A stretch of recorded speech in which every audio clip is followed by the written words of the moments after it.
This afternoon. Got my co-host Del Kasa here, who's going to introduce our speaker. Del. Thank you, Bill, and welcome everybody. Today we have a very interesting program. Our featured speaker is Kasa Bainesay-Harbor. I hope I said that right. She is the Deputy Consul General at the Consul General Office in Miami. That's a mouthful there, but in a very important role. First of all, let's get started. Kasa, if you could just tell us what the role of a foreign consul is in the United States and how that can lead to foreign investment. Well, thank you very much, Café con Tampa, a council member, Bill Carlson, and Dale, and David Sher, Mr. David Sher, for hosting me. I'm very happy to be here with you. Hello to Tampa area people. I'm very happy to be here with you all. I hope you are well and safe.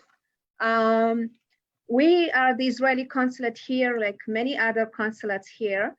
We are a foreign entity, diplomats who serves here. Our embassies, the embassy and the ambassadors are in the capital in DC. They're out there outside the capital. Every foreign mission that's here, actually on a diplomatic mission, they are here in order to build bridges from their country and the United States. And here as well, also in Israeli, as Israeli diplomat, our mission at the consulate is to strengthen the relationship between Florida and Israel. And we're doing more economic work, but also some political work as well. And obviously, when it comes to economic mission, is to strengthen the trade and the investment between both countries.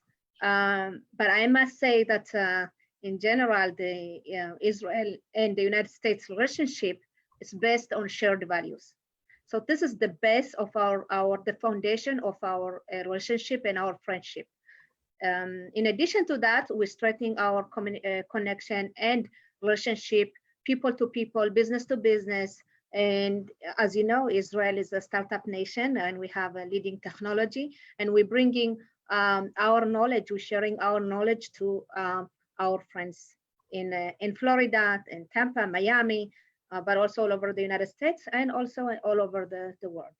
So the primary purpose of our conversation today is for you to talk about the Israeli investments in Florida, and you all come to Tampa regularly, which we appreciate, and you also have FIBA here, and you can tell us about that. But let me ask you another question real fast. How many consulates are there around the U.S.? How many Israeli consulates are there? So I want to say we're about 9. We have consulates in Boston, in New York, in addition to our UN mission in New York. We have in Chicago that oversees the Midwest, and we have in San Francisco, in California. We have in Atlanta, in Houston, and I hope I didn't forget anyone, but yeah, and here in Florida. Yeah. Great. So, and thank you. Can you tell us a little bit about some of the highlights of some Israeli investments in Florida then? Well, I must say in Florida, our relationship is growing, and our partnership is growing in all fields. I might say that the Governor Ron DeSantis business trip that took place last year in May, it was one of the biggest mission that ever went to Israel from the United States.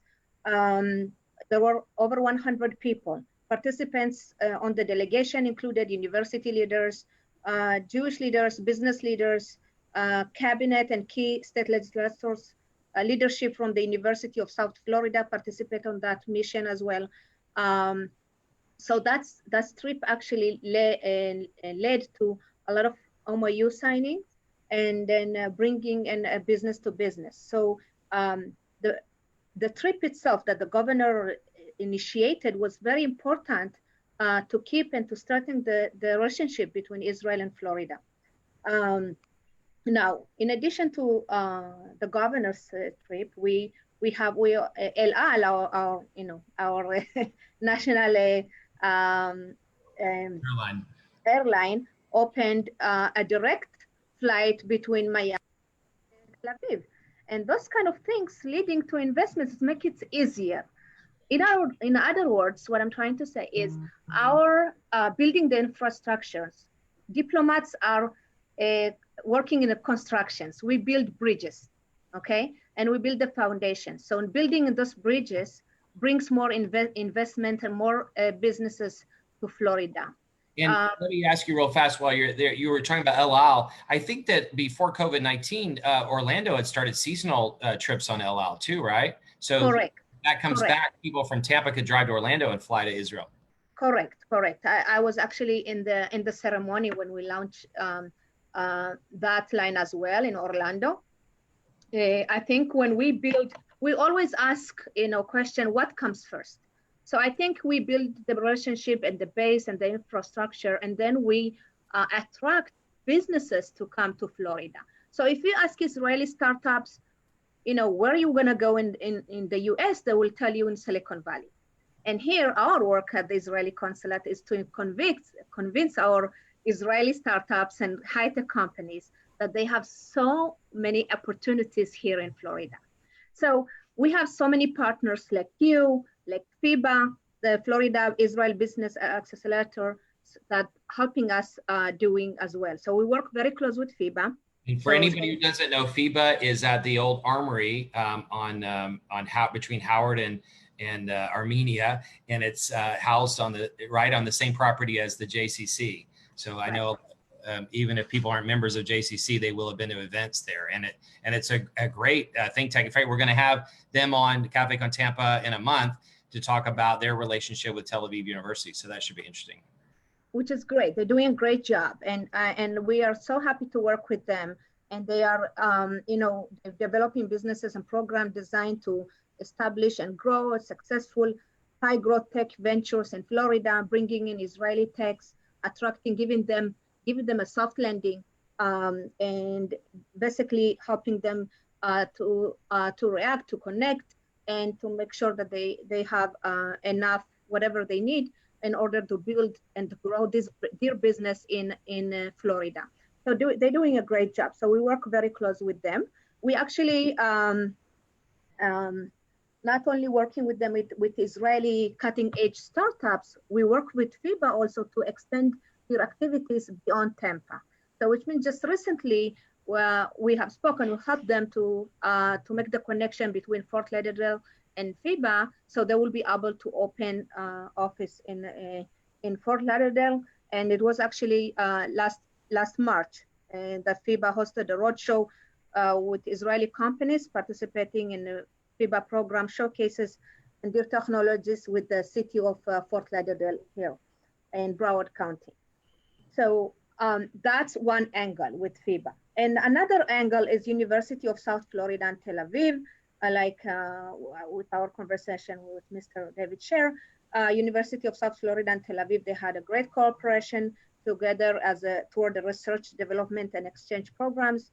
USF and FIBA and the Tel Aviv University signed an MOU in early 2019 to streamline coordination or research and development in technologies and analytically based solution and companies focus on merger problem and of aging.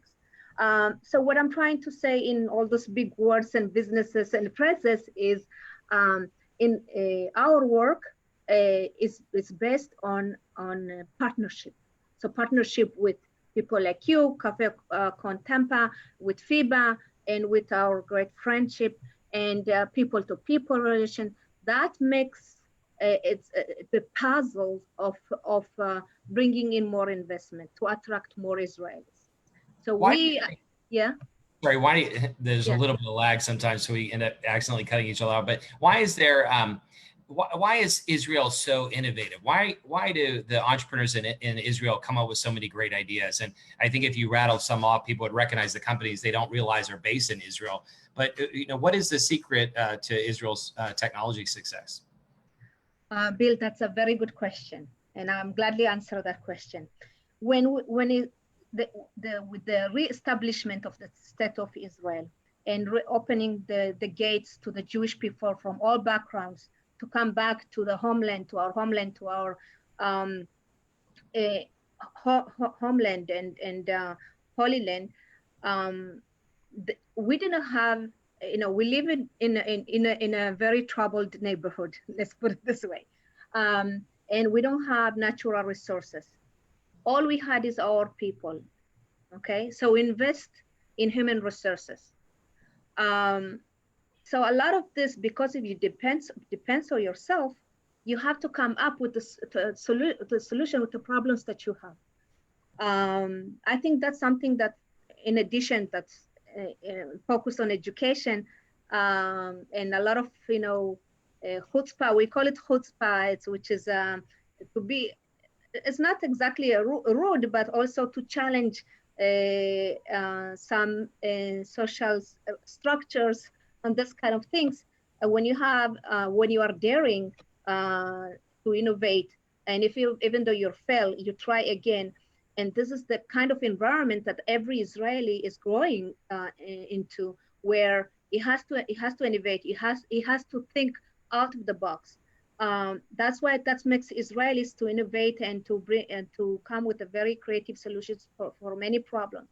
For examples, it's we live in a desert. Israel is the Middle East is kind of desert, and today, actually, it was the day that we flourished the deserts to with many solutions, but all of the water solutions. And when we don't have water, Israelis came up with the desalination technologies, and in order to grow fruits and vegetables in the desert, we came up with a water irrigation system that is very, very cutting edge, smart, worldwide known, called Netafim, the company. So basically what makes Israel so innovative is the fact that if we don't do it, we don't have anyone else to do it for us. So that knowledge and the fact that we live in a troubled neighborhood where our existence is always questions, and we need to react to the terror attack on those kind of things, led us to think many Israelis out of the box to come up with the very creative solutions to many things, and which we are very proud of, and we are thank God we can share our knowledge to all over the world. So Let me do a quick ad for Café on Tampa. If anybody's watching or whoever's watching, please, if you're watching it live, please share with your friends, or if you're not watching it live, share with your friends. The reason why we do this is we want to spread information as widely as possible. And so it'd be great to let your friends be able to watch this as well. And if you have any questions, Café on Tampa style, you can post underneath or to the right of the video. You mentioned all the things that are assets to Israel. I know, I used to live in Singapore, and there's always been a very close relationship between Singapore and Israel. And, some of the same strategies took place there as well. Probably Singapore in the early days copied Israel's early days, focusing on education. How do you be innovative to solve problems when you don't have natural resources, et cetera. And you lived in Myanmar. That was one of your assignments before. We'll have to talk about that later. Yes. So basically, our knowledge and our innovation and our solution to the creative solution to problems led us to share this kind of knowledge and the know-how to the world. My first posting was actually in Burma, Myanmar. That's where I saw firsthand our agricultural technologies and how it helps the Myanmar people, the Burmese, to overcome their challenges in terms of agriculture. It's not a problem of water. It rains a lot. It's a tropical country, Myanmar. And the question is the smart use of water to agriculture. So this is one of the things that we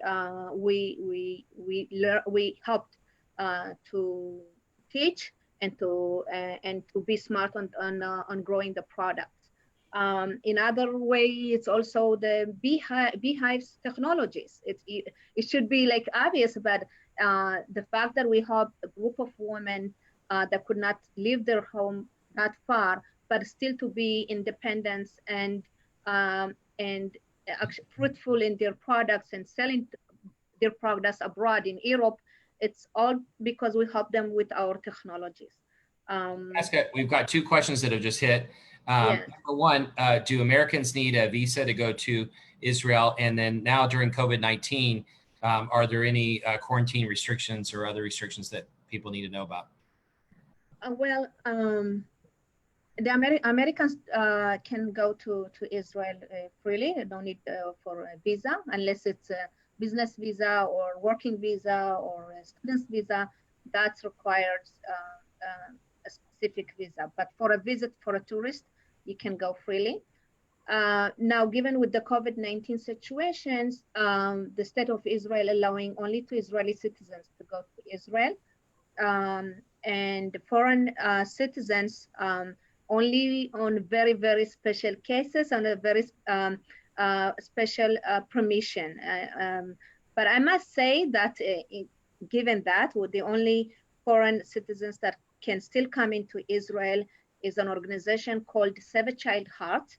I don't know if you know this organization. Save a Child Heart is an Israeli organization that helps children with the heart problem from developing countries, not only, but from all over the world, to come to Israel free of charge. Everything is provided: flight tickets, hotels, and medical care. In Israel, they go through their medical procedures, heart surgeries or anything that they need, and then they go back to their country. Even the hotels in Israel are paid in Israel. This is the only exceptional program that they're bringing foreign citizens to Israel to stay. Even now, these days, given that's the only exceptional. Let me ask you another question that was asked. Israel reportedly is making headway on a COVID-19 vaccine. How close are they? And are Israeli researchers working with U.S. drug companies and universities?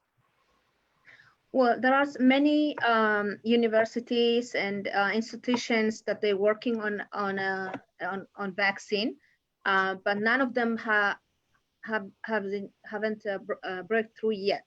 So hopefully to sometime soon, but I can't guarantee. But hopefully sometime soon. And you hear in the news all the time, Israeli companies develop vaccine. But there are so many development in process, but we cannot be sure until it's tested and proven. But they are in that process. There are many Israelis that are companies and scientists that they work on this. So hopefully sometime soon. And one thing that Israel is really known for, I think, is medical technology. And the Tampa Bay area, especially Pinellas County, is very well known for medical technology. Yes. Do you know of any cooperations with Israeli companies in the medical area here in Tampa Bay or in other industries here? Well, when we talk about Israeli companies, or Israeli tech companies, medtechs, that they are helping during these days of COVID-19, there are many of them. And there is the Uniper that work very closely with FIBA in Tampa. It's a program to provide older adults with a daily schedule where they can join live and structured programs in mental and social and physical meetings. Aura Air, for example, Smart Air has developed a small cutting-edge device that's detect, analyze, and profile the air and this kind of things. Tato Care, for example, currently installed at Jackson Hospital and working to a branch in more markets such as Tampa.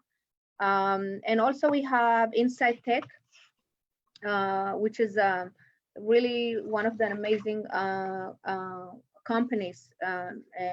It's a biotech company that they are all, right now they are allowing Jackson Hospital and the UM to handle all of their commercialized properties. And also we have another company that we have seen and we're quite with is Vocalis. Vocalis is early age Israeli company that use artificial intelligence to elevate patient health based on their voice markets. So we have many many high-tech Israeli companies, medtech, biotech, really cutting-edge technologies that helping to cope with the situation that COVID-19 created. So what does that mean? Those companies, they don't give solution to COVID-19, obviously. However, they make it easier to deal with COVID-19. They help, those companies helps the doctors and the elderly people or people who are afraid to go to the hospital to be examined and to communicate with their doctors and to send all the data wireless and to the doctor and even to face-to-face, not to face, but in cameras to check in order not to come to the hospitals, to people that are afraid to go to hospitals. So there are so many of them. Some of them really, they just entering to Florida. Some of them already working in Florida and they're going to Tampa. I think with the great work that FIBA is doing, a lot of them will continue coming to Tampa. Great. And we need to try to figure out how to build stronger relationships. Del, do you have another question? Well, I was going to ask her what her vision is for future investment in the Tampa Bay area, especially in the arena of agriculture. That's a great question because before the COVID-19, I was in Tallahassee in February, and I was, having a conversation with legislator and I was planning to do agriculture technology conference. We call it Agritech, an Agritech conference in Tampa, in order to show the various Israeli technologies on agriculture. Unfortunately, that didn't happen because of COVID-19, and now we are planning to do that online. But when it will be possible, we'll definitely come to Tampa and we'll do the conference there. Now, what it takes to bring investor to any place, not only to Tampa, in general, it's people to people and program that you are doing, like FIBA, like Coffee Cup Tampa, and people to people. Your work is so important to work together with us and to see what your needs are and to bring in Israeli companies, Israeli technologies to Tampa. So I think the most important thing is to strengthen our relationship in Tampa and Israel and the Israeli consulate here, and me in this case, and to see how we can work together to bring in the connection. Our connection is so important, and our relationship is so important. So programs like this that you are doing, and hopefully to come to visit Tampa sometimes in 4th of July, because I have a family in the Tampa area as well. So basically, we will keep working together. We will keep open and direct communication, and we'll make it happen. And I think we are the Israeli consulate. We need to convince our Israelis to come to Florida and the opportunities that Florida has to offer. And there are a lot of opportunities. We'll definitely make it happen. I like the way you use the term people to people. And what are some of the things that are, let's say our viewers over here, the average citizen in Tampa and Hillsborough County and Tampa Bay can do to build these people-to-people relationships? It's great. So the visit to Israel, definitely, it's very important to send delegation when it happens. And now, since we can't really travel to Israel, you can travel to Israel, or Israelis cannot really travel to America because of the COVID-19. What we can do is to keep doing programs like this on Zoom and webinars, and to give lectures of discussion on a various subjects.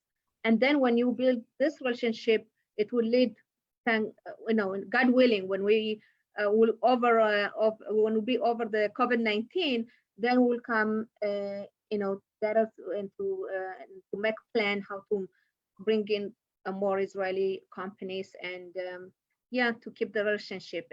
I must say that there is the connection to Israel and Tampa, it's growing so much that even the Israelis that lives here in Miami, they started to open a forum in Tampa.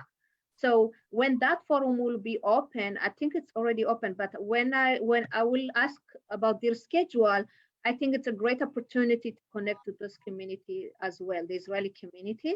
And they will also ask the Israeli consulate. Well, we have a direct connection. I would love to grow our programs there as well.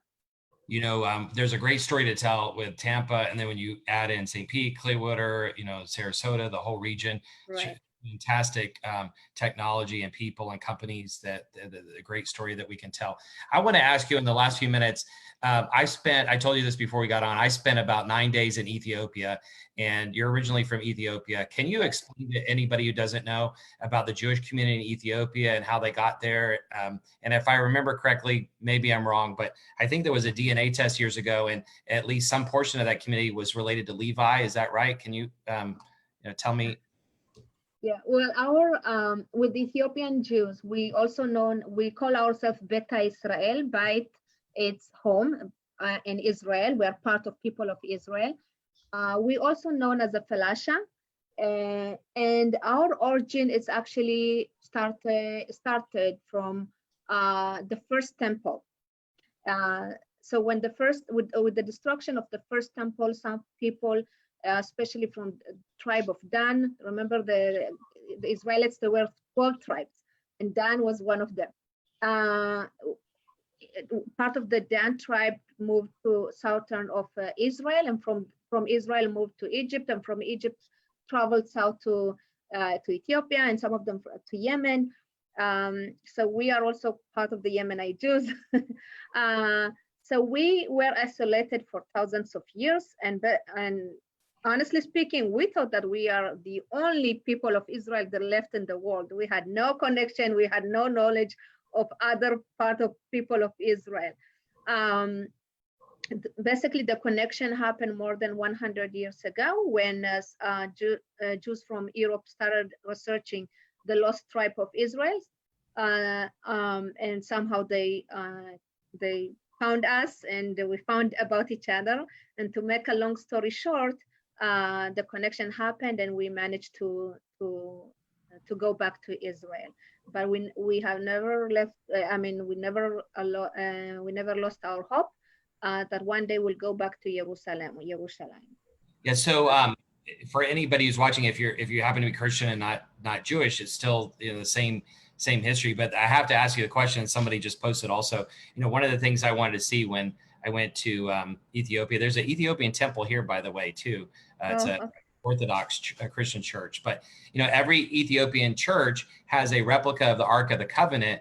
And there are two stories I've heard from Ethiopia about how supposedly either Solomon gave the Ark to Ethiopia or it was stolen. But it's in, I think, Aksum in northern Ethiopia. It's in a protected church, and the churches that supposedly have copies of them, like the one here, the copies are made in Israel, but the priest won't let you look at them. And maybe it would be blasphemy to look at them anyway if you've seen Raiders of the Lost Ark. But as an individual and as an Israeli government official, any thoughts on whether the Ark is really in Ethiopia or not?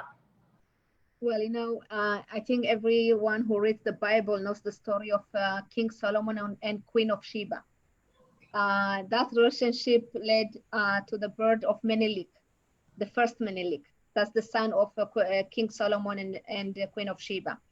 And the story says that when Queen of Sheba left Jerusalem, she took with her the covenant as a present.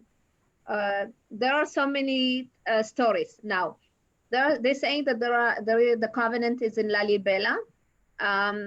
Many, I hear that, I read that a lot, but I don't think anyone ever saw it. But only the high priest can see it. They won't only let the high priest can see it as the holy. Correct, Bill. I don't think anyone was allowed to see it. No one There's can. Such a rich history. There's such a rich history in Israel, of course, but also Ethiopia. And thank you for sharing it. We've got 1 minute. Thank you so much for honoring us by coming on today. We hope to have you again soon, and we hope to host you in some of those people-to-people discussions. Any final thoughts or words or suggestions of resources how people can sign up to be connected? Wonderful. So just find us on social media, Israel in Miami. We are accessible on Facebook, Twitter, Instagram. We have our emails. Would love to do those kind of webinars, programs with you about related subject or something that you are interested to do with us. We are very much open to a discussion of any subject that you are interested in. I think it's very, very much important to keep this direct communication and open discussion and communication between us in order to lead to many great things and to deepen and to strengthen our relationship. So thank you very much for hosting me. I was very happy to be here with you. So Thank you so I much. look forward to keep working with you. Great. Thank you. Thank you.